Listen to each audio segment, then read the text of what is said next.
Welcome to Cars Fuse, the ultimate destination for all things automotive related. We have an exciting topic for you, the Volkswagen Polo fuse box diagram from the 2009 to 2017 model year. In this video, you will explore the complexities and demystify the purpose of each fuse, enabling you to navigate your electrical system with confidence and ease.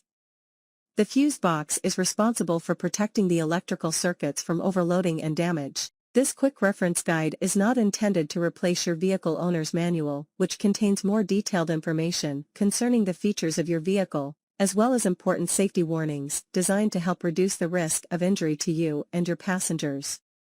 This diagram is like a roadmap for your electrical system. It tells you which fuse corresponds to which component. Let's pull it up and break it down. Alright, let's locate the fuse box first. In the Volkswagen Polo, you can find the fuse box in the engine and passenger compartment. Don't worry if you've never read a fuse box diagram before. We'll guide you through it. Each fuse is labeled with a number and a description.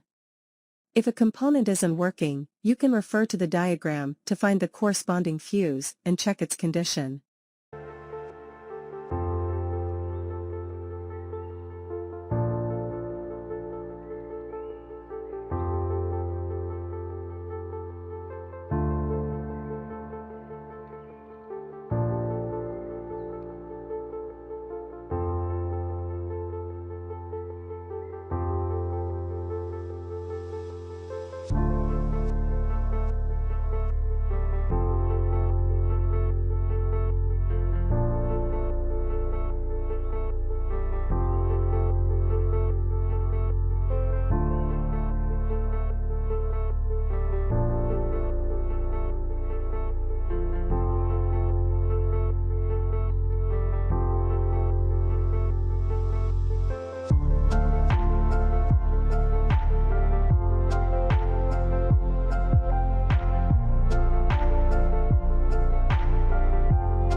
That's a wrap on our guide to the 2009 to 2017 Volkswagen Polo fuse box diagram. We hope you found this video helpful. If you did, don't forget to give it a thumbs up and subscribe to Cars Fuse for more automotive tips and tricks. Thanks for watching, and drive safe.